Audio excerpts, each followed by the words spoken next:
Okay, everyone, it is 3:05, so let's get started. Welcome to the 2020 Professional Services On Call Virtual Open House. My name is Marcia Nelson, and I'm with the City and County of Denver's Department of Transportation and Infrastructure. You may recognize my name from all the emails that have been going out. So before we jump in, let me go ahead and just share again that this event is live. So that does mean in this particular platform, it will only allow you to be able to use the chat function to engage with us. So please ask your questions in the chat function or just say hello. We always want to see some words of encouragement. We do have chat monitors who are ready to answer your questions, but we do ask that you be a little patient with us.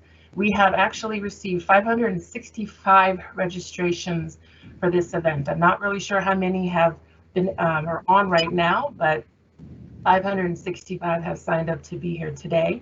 So again, please be patient as our chat monitors go through and try to answer your questions. Also know that in advance of this presentation, our team did put together an FAQ sheet. We will provide that for you at the conclusion of this presentation. We believe many of that will be able to answer your questions that you have, but again, feel free to submit your questions in the chat function. So go ahead and hopefully you have your notepads, your E2 paper, your pens and pencils, and we'll get started. In today's agenda, you'll see very quickly that we're going to do a short little introduction. If we can see the agenda. Oh, there we go. We'll do a quick little introduction of who all the presenters are. We'll go right into the presentation, answer some questions, and close with a recap and share a few upcoming opportunities. So today our presenters are Euless Cleckley, our Executive Director for DOTI, Matt McLaughlin, Engineering Manager for DOTI, Morgan Whitcomb, Project Manager for DOTI, myself, Marcia Nelson with DOTI, Adrena Gibson, Director of the Division of Small Business Opportunity at the Department of Economic Development Opportunity, Misha Anderson, Assistant Director of DISBO, Alexis Nightingale with DISBO, and our chat monitors are James Fisher, Chief of Staff at DOTI, Aaron O'Shea, 311 Customer Service Concierge at DOTI, and Cindy Ackerman, Procurement and Contracting Administrator at DOTI.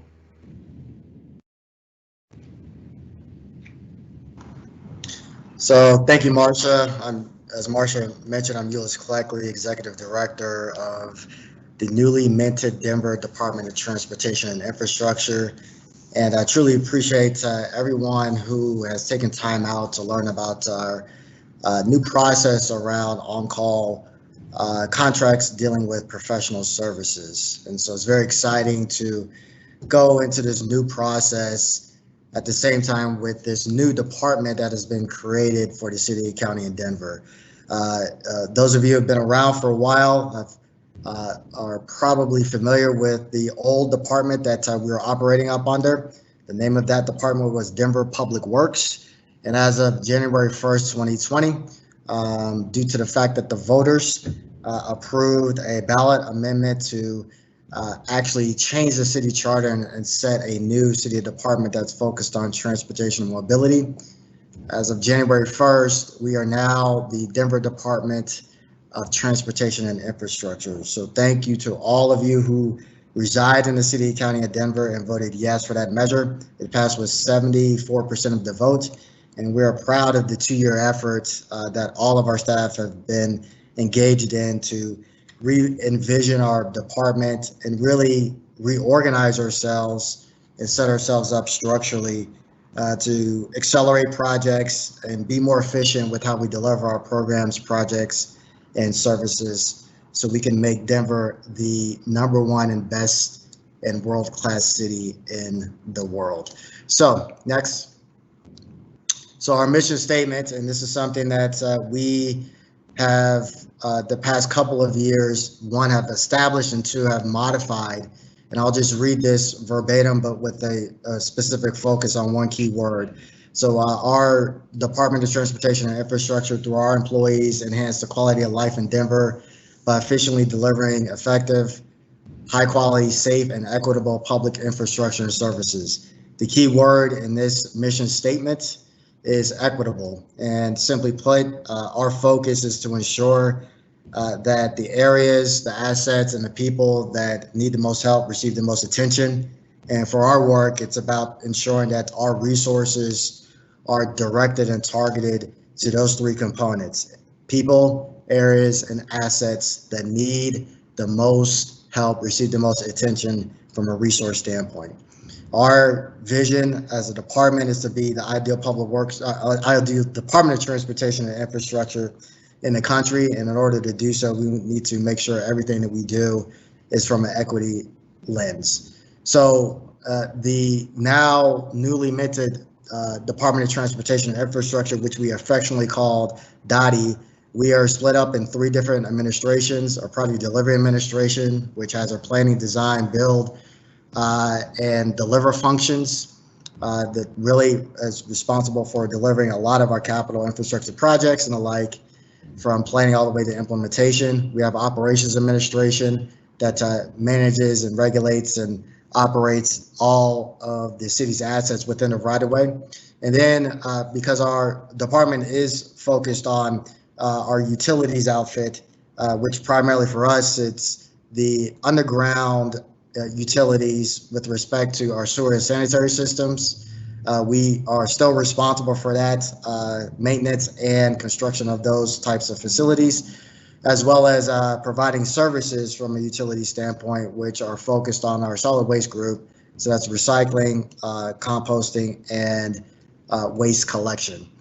We also have another portfolio for our vertical projects. We have approximately 160 or so public buildings that we are responsible for maintaining or having multiple trade work on those types of facilities. And as well, on the top line are just a variety of different supportive functions that help to make sure the department is running as efficiently as possible and helping to support our chain of how we deliver our projects in the most efficient manner. So I would say that we cannot do any of this work without leveraging our consultant community. And so we're excited about the opportunity to share with you later in the presentation ways in which you can help us build out and design this city and prepare our city for the next 100 years. Thank you. Thank you, Ulyss. This is Matt McLaughlin with DOTI, and we are very excited to share the details about our 2020 Professional Services On-Call with you all. There are a lot of people within the city that have invested time and energy into making this a better tool for us and for you, our industry partners. And we're just going to go over some basic questions and some discussion points with you today. We're also then going to turn it over to our partners at DISBO to share some exciting changes to their process. They will also share the MWBE goals that have been assigned for this procurement. So for those of you who have not yet gotten the opportunity to do a lot of work with the City and County of Denver, you might be wondering what an on-call contract is. By the way, this is Morgan Whitcomb speaking. An on-call contract is different than a regular contract for services. Typically a standalone project with a relatively large dollar value or a specific or specialized service required. DOTI will advertise this as a standalone procurement, and it will have one scope and one contract for that project. However, for on-call contracts, for more rote or routine projects that have similar types of services required, it can be more efficient to procure an on-call contract. An on-call contract is for a specific scope, but it is not for specific projects. These projects are as of yet identified when the contract is procured and established. We can procure on-call contracts for professional services and construction services. We can also procure multiple contracts with multiple firms for the same scope. So this is called, not officially, but colloquially, as a set. And this is the approach that we're taking for this professional services on-call. We aim to establish contracts with multiple firms for each category and scope of work. An on-call contract has an overall contract capacity, which is essentially the not to exceed amount. So that value can't be expended within the time amount over that amount. But it's good to note that no work is done on the contract, nor can any payments be made for any work unless a task order or a work order is issued under that contract. So each task order is essentially the project. A project-specific scope of services is developed, and a cost for those services is agreed upon. And then the task order is issued, and then the consultant with the contract can then do the work and be paid on invoices for that task order.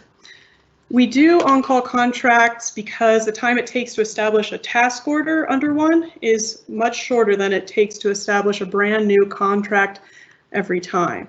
So this can be a very efficient means of procuring work that is needed to deliver our projects on behalf of our citizens in the city and county of Denver. Next.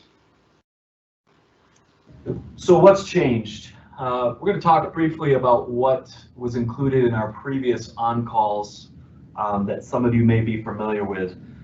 First off, the proposing firms or teams were required to be responsive to 75% or more of our scope elements. You also may have seen multiple procurements for these different scopes.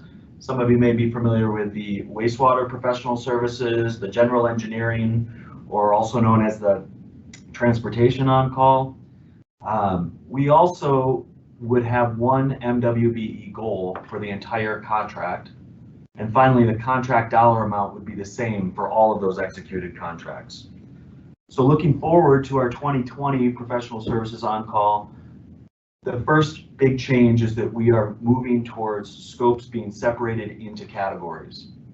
And we are allowing firms to propose on whichever categories they so choose. A single procurement will be combining the efforts that you may have seen in the past as separate procurements.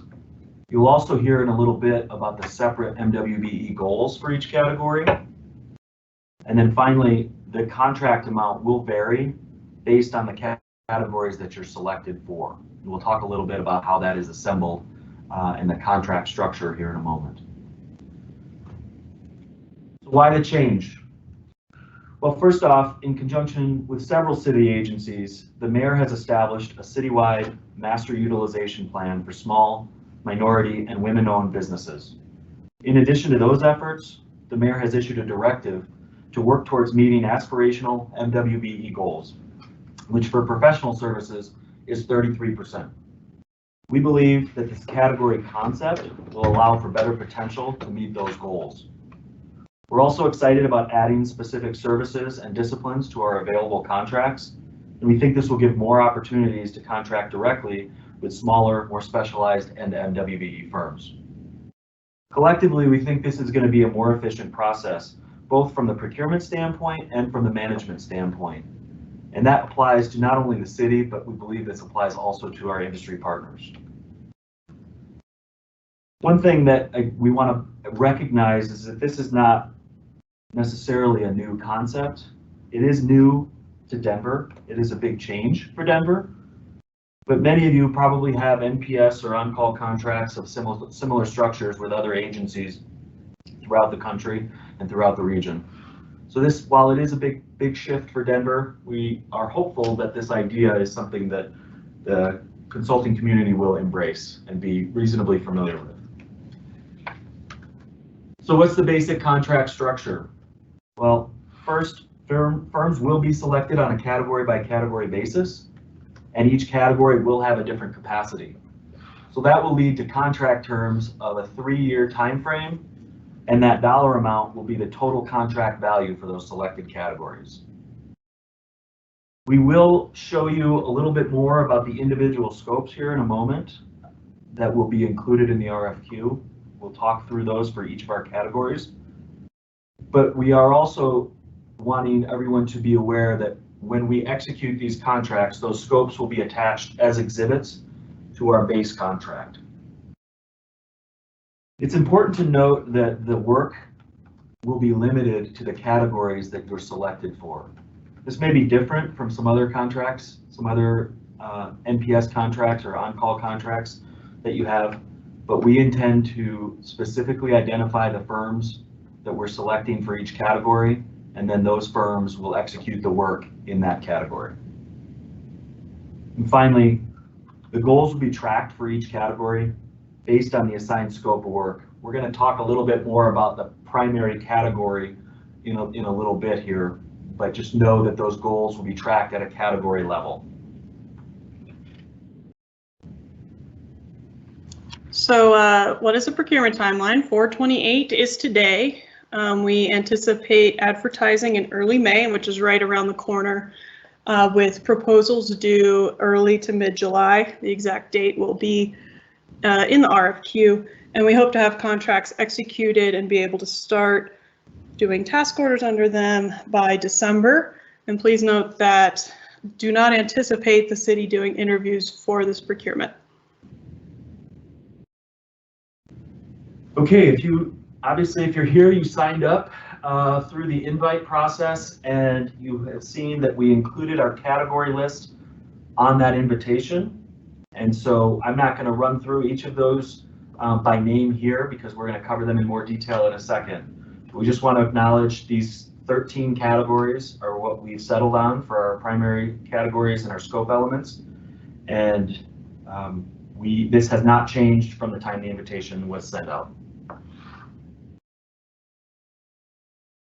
Before we discuss each category just a little bit further, we want to just share a little bit more about the format that you'll see in the RFQ and in the contract.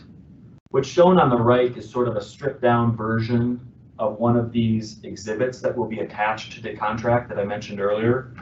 And each of these categories includes 5 headings. And those headings are short description, which is, as it sounds, a very brief description of what the scope is intended to cover. Definition, which is a little bit more information about what we consider to be included in this category. Primary scope elements are just a bulleted list of elements that we are expecting that the proposing firm would be able to deliver as part of this contract. That's primarily what we will be evaluating your skills and experience on in our selection process. We also acknowledge that the secondary scope elements may be significant for an individual category. They can play a critical role, and they should be considered in the formation of your team. And then finally, we've included a list of special skills and requirements that we're looking for in each of these categories. For today, we're going to go through the 13 categories, and we're going to briefly share the short description and a handful of the primary scope elements. In the interest of time, we are not going to include the other headings at this point or every single primary scope element, but we do want to make you aware that that will be included in the RFQ. And again, this is how your exhibit will be attached to your executed contracts. So the first category, general civil roadway design. This is the design for larger multidisciplinary civil and/or roadway projects. And so when we're talking multidisciplinary, we're talking about a project that really just doesn't fit into any one category.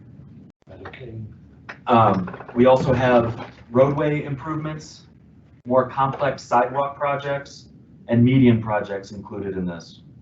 For those of you that have worked with us in the past, this includes projects like the GVR medians, third lane design, Corey Merrill sidewalk improvement project, 52nd Federal Median Project. Next category we have is bridge design.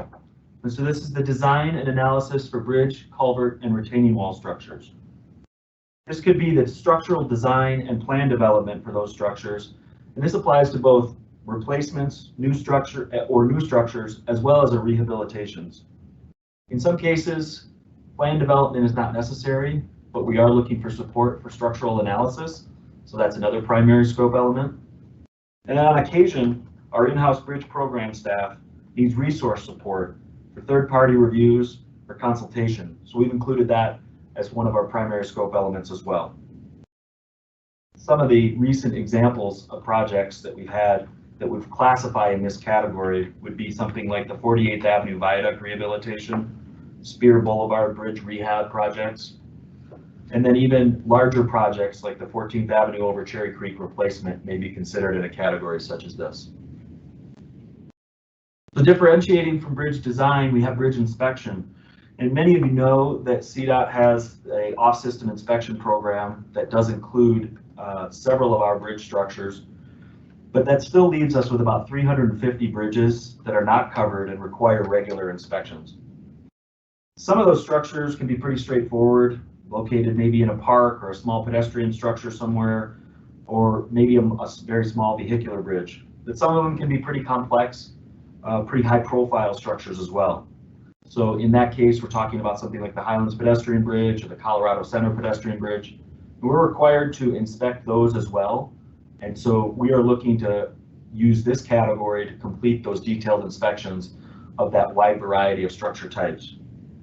So the services that you'd be providing would of course be the field data collection as well as the report preparation. And there may be associated load ratings or structural analysis that goes along with that, as well as some potential for non-destructive testing. So multimodal design. This is the design of multimodal facilities, including bikeways, pedestrian improvements, and transit improvements. This category is different than the general civil category that Matt already described, and that this is intended for infrastructure and facilities that are focused on projects that deliver multimodal infrastructure, like bicycle facilities and pedestrian facilities. With projects within the scope will range from conceptual design all the way to 100% construction ready designs and all the way into construction support services. So those tasks will include cost estimating and quantities, any supportive investigations, preparing design drawings, etc., etc. The complexity of these projects will range from, paint only designs and paint and post for a simple bike lane, all the way up to protected bike lanes that might have concrete elements, signal changes, or simple drainage elements. So pedestrian improvements can include RFBs or pedestrian refuge islands as well. Multimodal and transportation planning. It's similar types of facilities and aspects as design, but this is more for planning services for multimodal projects and general transportation efforts. So this includes project identification, benefits of projects, and conceptual design for projects, including conceptual cost estimates. The scale of the projects under this will range from corridor planning efforts to neighborhood planning efforts up to areas of planning efforts up to citywide. Supporting tasks will include things like modeling, mapping, public engagement, stakeholder coordination, any supporting tasks that can help do planning processes for projects. In addition to delivering services for projects, this includes programmatic support like program evaluation, project prioritization, educational guides, grant writing, implementation guidelines, action plans, things of that nature. Transit planning and design will include planning and design services similar to what we just described in the last two categories, but this is going to be for projects in support of transit-specific infrastructure. The types of infrastructure projects that we need planning and design services under this for will range from elements of our transit and amenity program, like packages of designs or evaluations for individual bus stops, for instance, all the way to corridor improvements for our speed and reliability program, like TSP projects and design, all the way up to major high capacity corridors and bus rapid transit corridors. So in addition to planning and design for infrastructure, this category will include transit program development, transit operations planning and design, and transit service planning and design. So that could include things like doing funding scenarios for transit programming, service planning, service scheduling, or any data collection related directly to transit needs, modeling, and analysis. Okay, the next category we have is traffic engineering. So this is the design of traffic signal and intersection improvements. This primary scope and elements will include the plan development in support of signal design and timing, as well as the signal work orders that may be required as part of that work. We've also included traffic analysis and modeling, as well as the development of signing and striping plans or other traffic control, design, or construction phasing plans. Examples of this type of work would include our mill levy signal program, left turn analyses that we've recently executed, and really just the development of some of the standards, the continued improvement of our traffic signal standards could also be included in this category. Next category we have is data collection. That is the collecting of transportation data to be used for planning, engineering, and parking studies and designs. So this would include counts for vehicles, bikes and peds, and parking occupancy. We also recognize that development can impact our infrastructure network.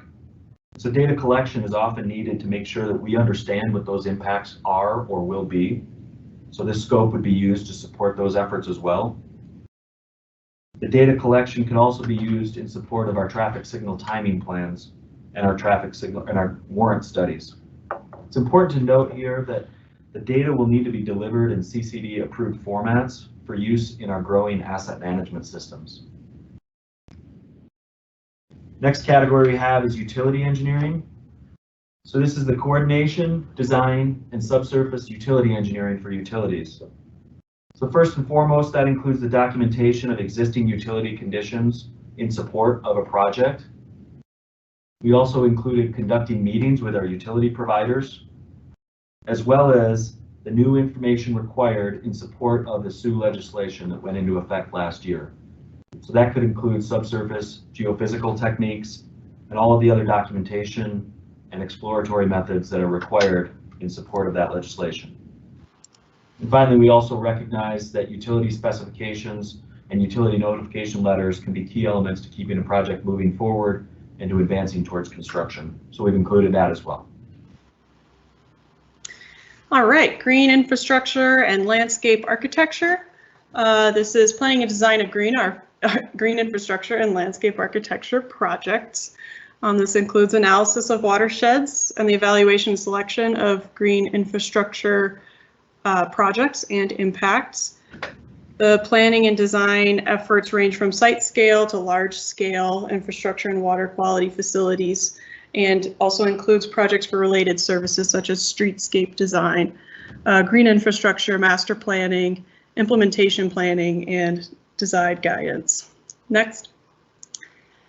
Public engagement and marketing, coordination, communication, developing presentation materials, and leading public meetings. So projects under this effort will support infrastructure projects and planning efforts, but it will also support general DOTI initiatives or services that are not directly related to delivering infrastructure as well. This will include all media and mediums, including social media, website content development, surveys, in addition to what's shown here. And projects under here can support in-house project developments and engagement efforts, including project notification and facilitating individual meetings that we have.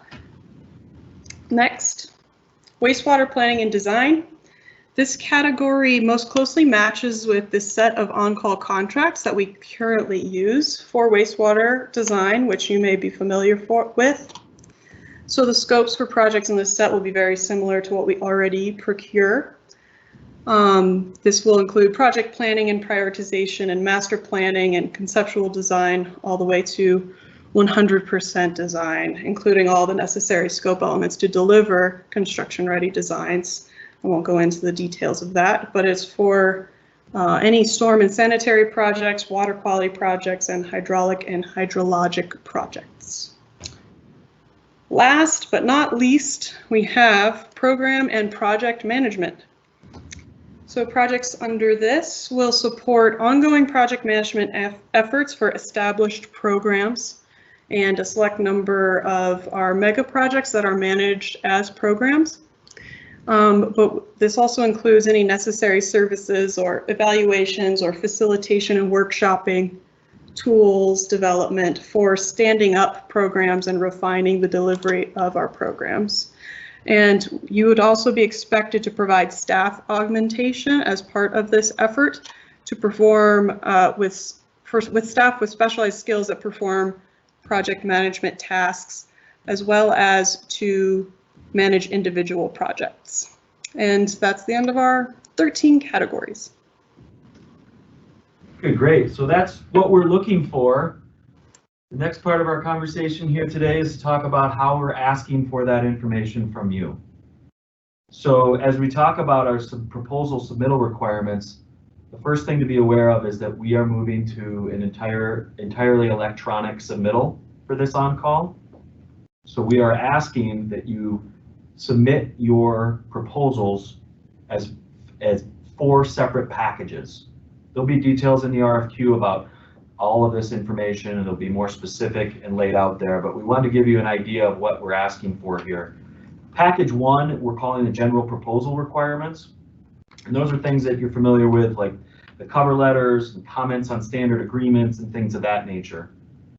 A proposing firm will only submit one of those packages, and there is no page limit included with that. Package 2 is considered the MWBE response, and that will be, the requirements there will be to submit 1 utilization plan and a commitment form per category. You're going to hear more about those utilization plans here in a few moments from DSBO, but we are asking, there is no page limit associated with that, but we are asking for a separate commitment form per category. The next package is our prime firm information.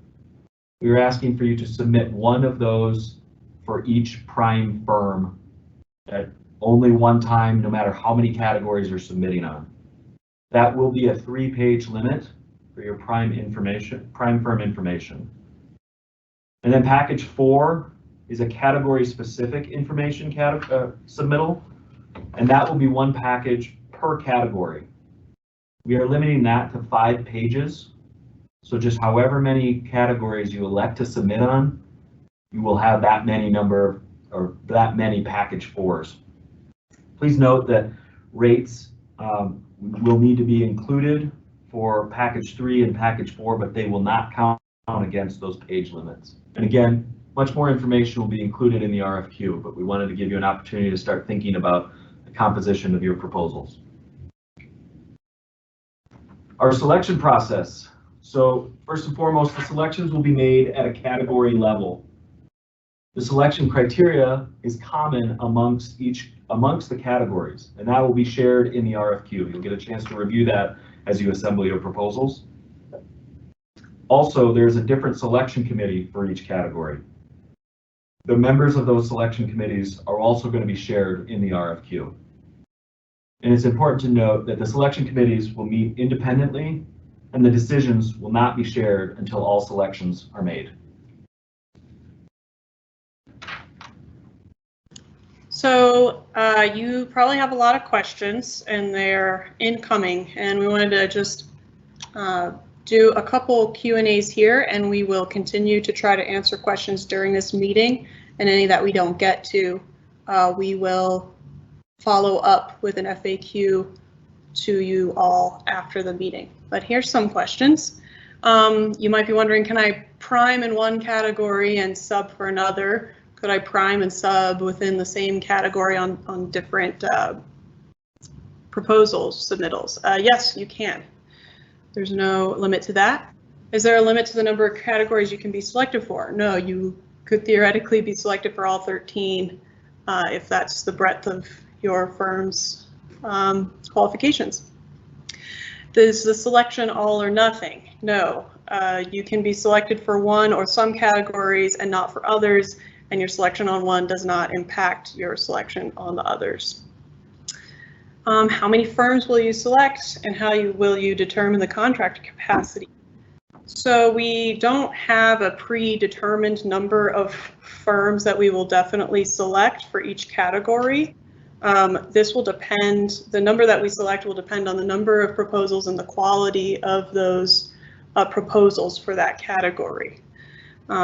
However, we do have a target capacity for each category that we would like to have that is been projected based on our work program needs. So for every selected category, every firm selected for a category will receive the same capacity for each of the firms.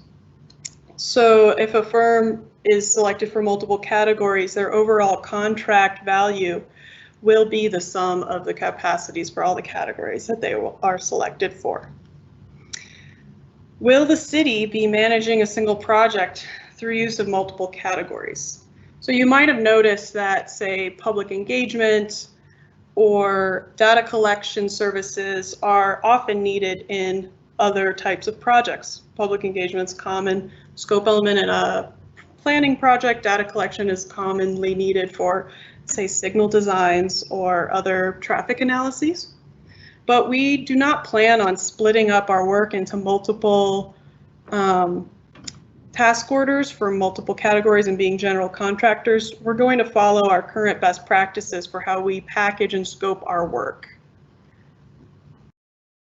How will you determine what category to release a task order in?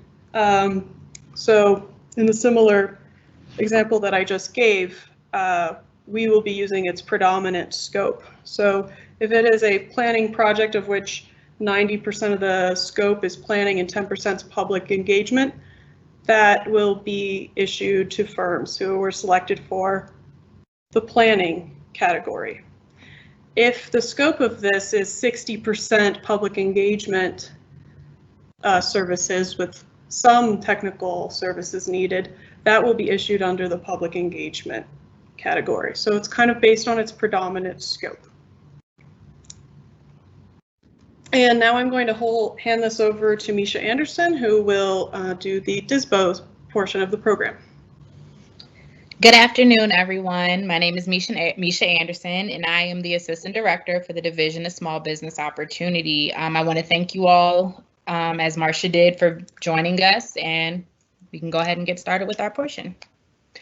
So the Division of Small Business Opportunity, also known as DISBO or DSBO, is responsible to the Executive Director of the Denver Economic Development and Opportunity through the Mayor for the development and enforcement of programs for enhancing small minority and women business enterprise utilization in city contracts such as construction, professional design, construction services, and promoting economic development of these businesses. So DISBO does this under 4 pillars: certification, outreach, goals, and compliance. Next slide. The city is committed to advancing its vision of small business equity and sustainability through growing the capacity of our small minority and women-owned businesses.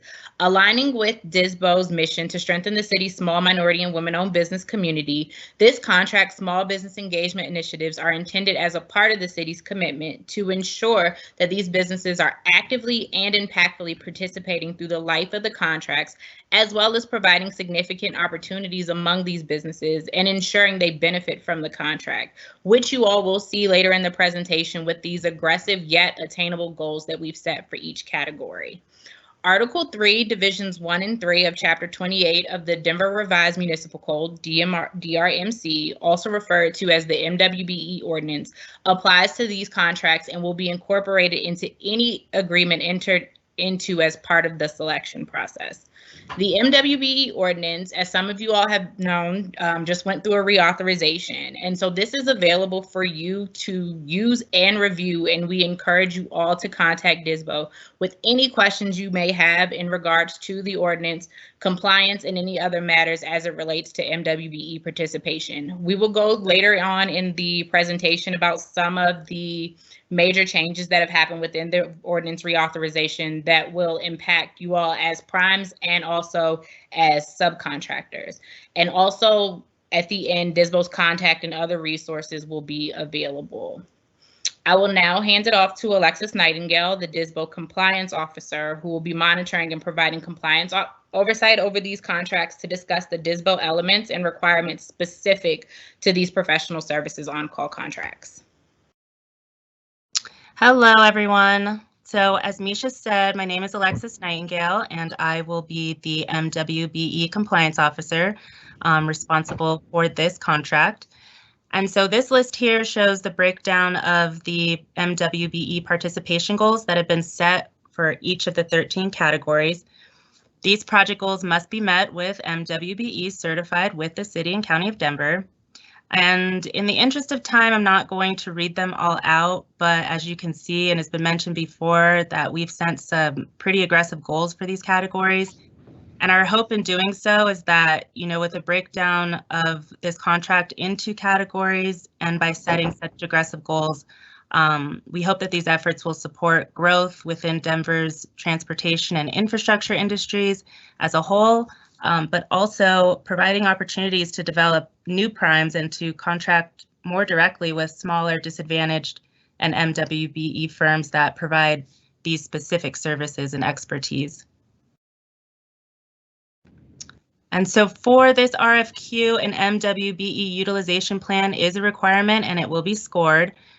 Your submitted utilization plan will be a draft, and then any selected proposers will then have to work with DSBO in order to obtain approval on their plan prior to their contract execution.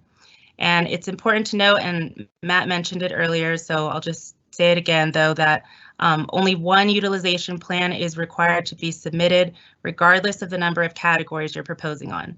So if you plan to propose on multiple categories, then that one plan should provide details as to how you're going to integrate MWBEs for all of those proposed categories. And then in addition to that plan, you'll submit separate DSBO commitment to MWBE participation forms for each of your categories. And on those forms, that's where we'll be able to clearly see what your commitment to each individual category goal is.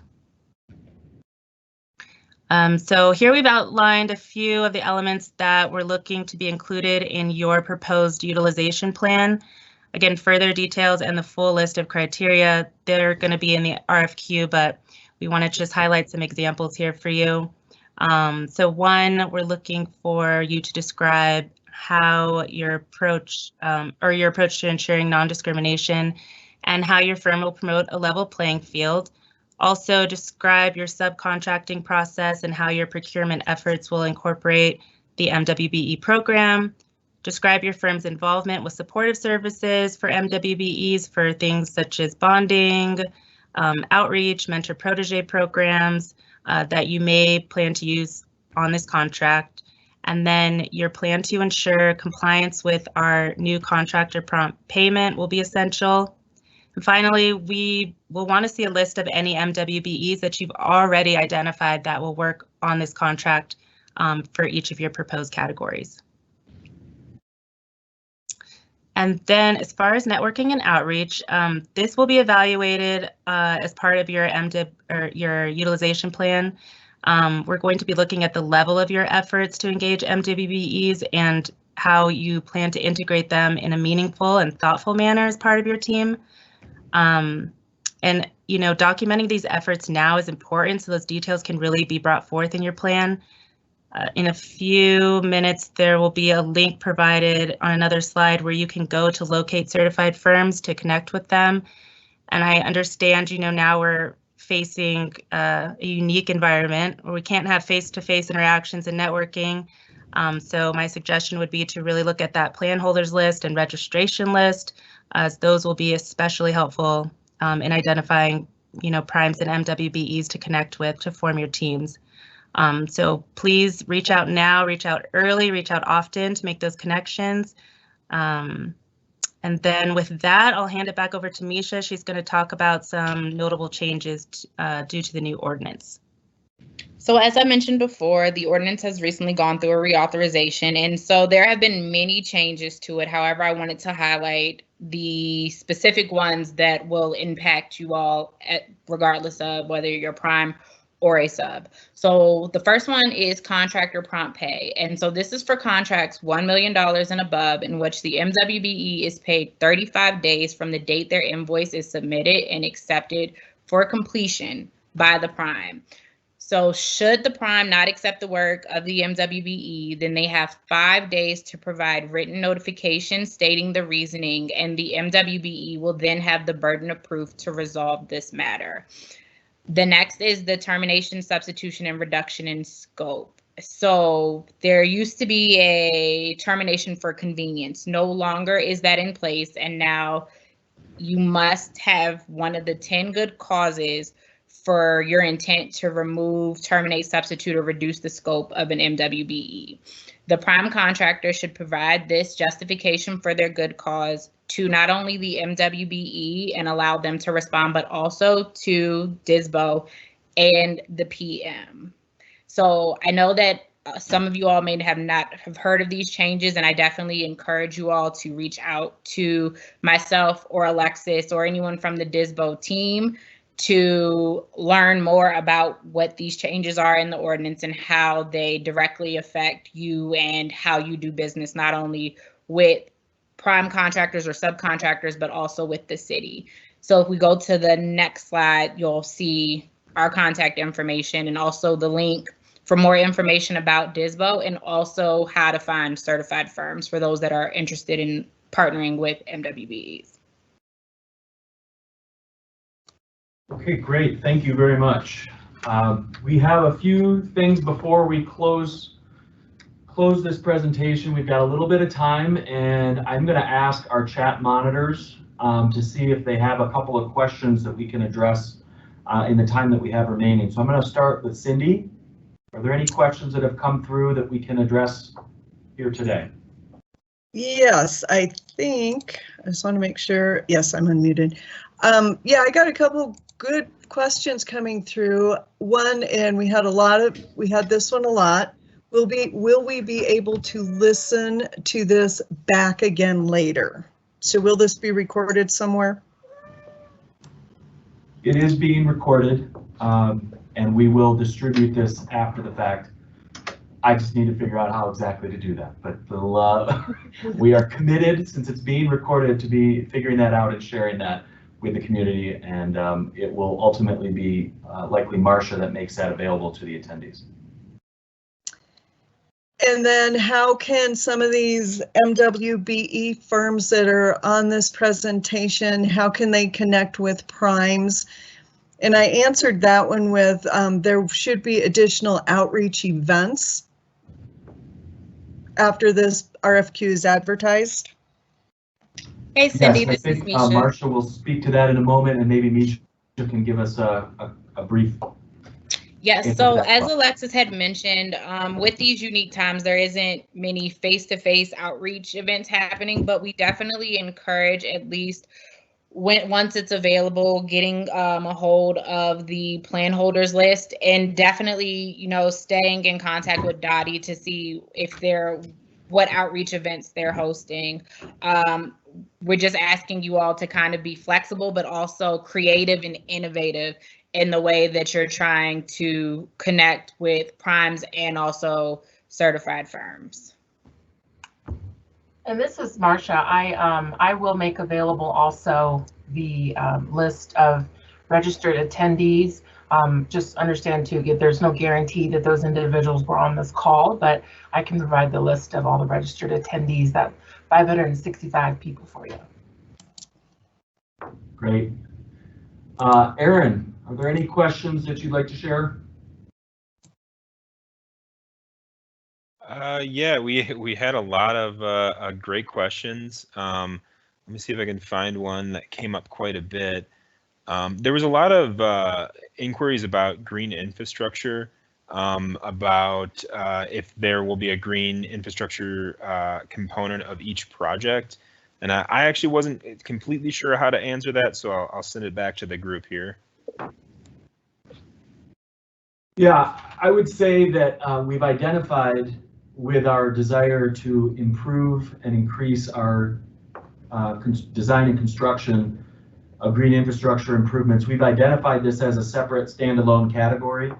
But much like the examples that Morgan provided earlier, there will be opportunities within some of the other categories, roadway design, maybe bridge design, things of that nature. There will be opportunities for green infrastructure in those spaces as well. And when we specifically identify those, you'll see those likely in the secondary elements or secondary scope elements, different from what you see in that green infrastructure category, as well as water quality that is included as part of the wastewater planning and design as well. So I think the answer is yes. It'll be a component of other categories as well as a standalone category. Obviously, there are a few categories that won't apply to, but a number of them it certainly can.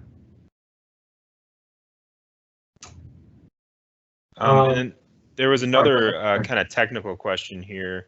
Do the prompt pay requirements apply to task orders less than 1 million, or does that apply to every task order under the on-call? So it's for the overall contract value. So if your on-call contract is 1 million and above, then all task orders under that would apply to it. Excellent, thank you.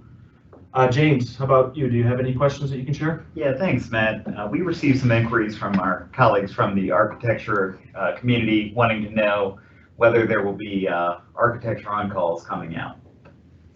So I can tell you that we have, as Euless described, with our organizational structure and sort of the more vertical component of our work associated with the city's work, we do have on-call contracts that team is managing that we have not included as part of what this is traditionally more horizontal in nature. The only caveat to that is, of course, landscape architecture was specifically addressed as one of the categories with those streetscape elements, irrigation and things of that nature. But if you're thinking specifically for vertical building related architecture, that will actually be a separate procurement. I don't know off the top of my head where they are in their cycle of procurement for those on-call contracts. I'm not aware that it's imminent, but I do know that we have professional services, architectural on-call contracts that we procure, I will say on a 3-year basis is my assumption, but that is not specifically included here.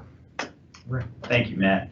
I think one other question that several folks had inquired about was, can appropriate team members be added to a team if in the future on a specific scope of work if they're not initially, if they're not part of the original team submission?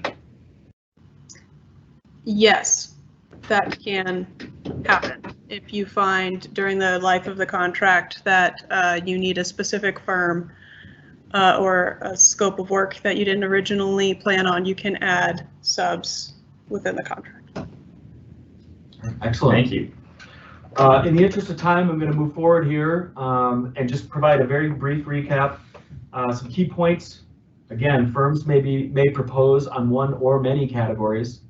The selections will be made at a category level, and a single contract will include all selected categories for a prime firm. And just a reminder, this is the first on-call contract issued under the new DSBO ordinance.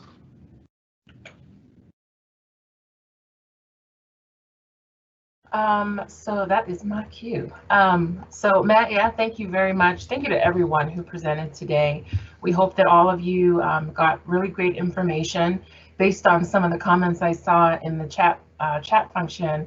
I think a lot of people are excited about this. I know that we at DOTI are also very excited about this. You know, in 2019, in May of 2019, the city developed a master utilization plan that outlines approaches to support and increase capacity for our small businesses. And DOTI is committed to supporting the efforts so that we create initiatives that align with that plan. So small business is definitely somewhere that we have a passion for, and our mission is to increase all the opportunities that we can for our small minority and women-owned businesses. Before you guys go, I just want to repeat that we do have an FAQ sheet that we've put together in advance of this presentation. We will make that available to you. If you registered for the event, then you will receive that along with a copy of the presentation. And then once we figure out how to share the recording, we'll try to include all those things as well and contact information.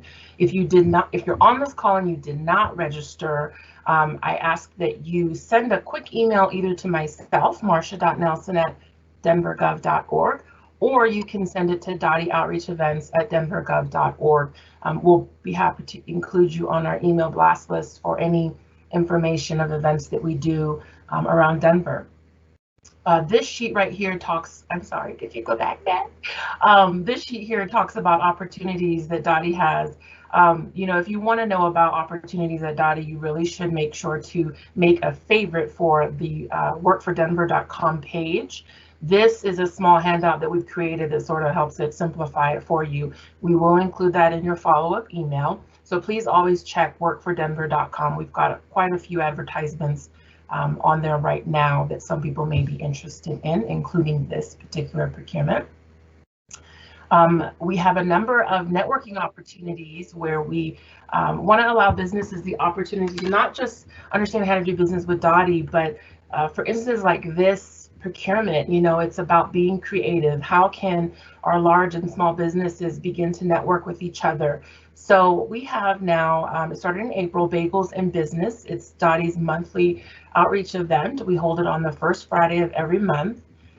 As you know, Mother Nature had different plans, so all of our meetings at the moment are virtual. Our next meeting is May 1st. If you are interested, please go to Eventbrite and register, and I will send you a link to set up some time to do either a group meeting on the 1st, or we can do a one-on-one. I'll schedule that like throughout the month of May for you. Another event is an upcoming outreach event that we're going to be doing every quarter. So Day with DOTI, so coming soon. We anticipate it happening in June. It'll be a great opportunity to network with a number of people within our department, as well as some others. Other opportunities include DISBO. So I think it was Misha who mentioned, you know, DISBO has a number of events. CEI meeting, which is Construction Empowerment Initiative, is a great opportunity. It's a meeting on I believe the 4th Tuesday of every month. And it's a great way to get updates from different agencies in the city, but really hear about what's going on at DISBO, especially if you're a small business, to begin networking and get support through the DISBO office. Every quarter, they also hold an event called Bridging the Gap. I believe the next one will be in June. So please look for that. That is open to any business, so please sign up. And I think they may have an email address you can sign up to be on their blast list as well. Let's see. Oh, also, you probably need a few important contacts. These are some important people that you might want to know for this particular procurement. So for the contract procurement side, feel free to reach out to Cindy Ackerman, who does the RFQ and RFP. And then project managers are Matthew McLaughlin and Morgan Whitcomb. I'm so sorry. She is also, they're all on this call. And then for any small business inquiries, you can contact myself at DOTI, and then Alexis Nightingale, who is a DISBO compliance officer for this contract. Marcia, can I make one quick correction? My email, it has to be Cynthia.Ackerman to get a hold of me. Okay, I will edit that before we Thank you. And so that's pretty much it, but I would like to ask Euler, do you have anything you'd like to add, or anyone else who was a presenter before we let everyone go? No, I just want to thank all the staff that put this together, and then also thank all the firms and all the individuals who took time out to participate. So thank you very much, and looking forward to the next steps with this procurement. Thanks, everyone. That is it.